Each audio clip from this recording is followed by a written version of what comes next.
presidential election and the role issues regarding race may have played in voters' decisions. We're joined now by author and Vanderbilt University African-American Studies professor, Mr. Michael Eric Dyson. Thank you so much for joining us. How much of a role do you think that Vice President Harris's race and gender played in the decision that some made to vote against her or just outright sit it out? The constant and relentless harping on her race in a negative fashion, in a pejorative way, by both the president and vice president to be, Vice President to be Vance and President-elect Donald Trump, was certainly impactful and effective. It was destructively effective, but nonetheless, so it created a concern about her identity, who she was as a Black woman, her quote, recent embrace of her Blackness, seeming as if she had changed course in the middle of the flow.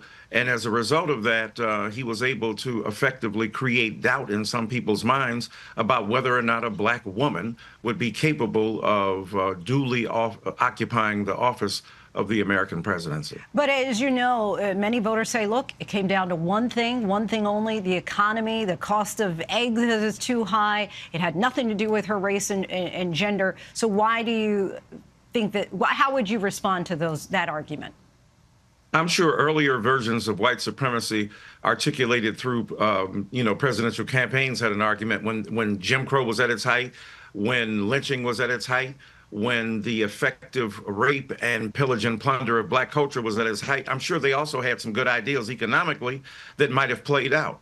So it is a red herring and a false equivalency to say that on the one hand, I could ignore all of the racist cant that was being perpetuated by the other side because I really wanted to embrace concerns about the economy. If one is demoralizing and humiliating a human being, that ought to raise questions about the moral temperature in the room, so to speak.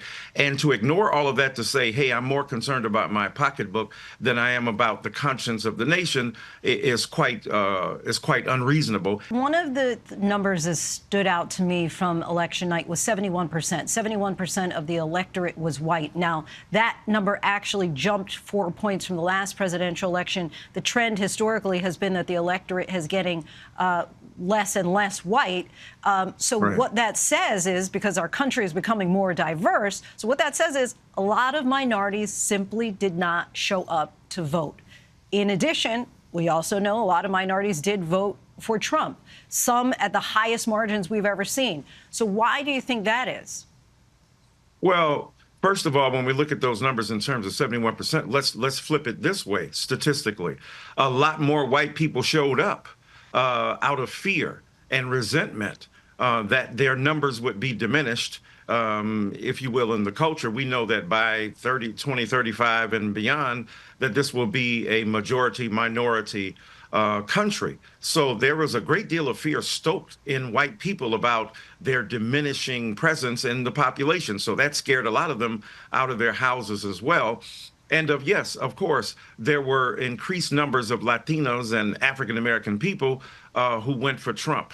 And as a result of that, not overwhelmingly, but enough, of course, to sway the balance. Well, Latinos, it was pretty overwhelming. Latinos, it was. Yeah, it was pretty darn high. But among African-American people, not as much. So we could ask of Latinos, given a man who is deeply opposed to both immigration on the one hand and to a Latina identity on the other. Think about Mexicans who were considered to be rapists and the SO countries that Mr. Trump spoke about. So despite the manifest expression of racial bigotry, Latinos en masse went for him. Now, some of that has to do with conservative cultural and especially religious values about abortion. And given the disproportionate numbers of Latinos who are Catholic, that would have been a serious consideration for many of them. And then buying into the belief that those immigrants that were coming were also undermining my position as a well-established Latino here. So the intra-racial, intra-ethnic division was certainly pronounced among Latinos for sure. Professor Michael Eric Dyson, we thank you so much for your time. Thanks for having me.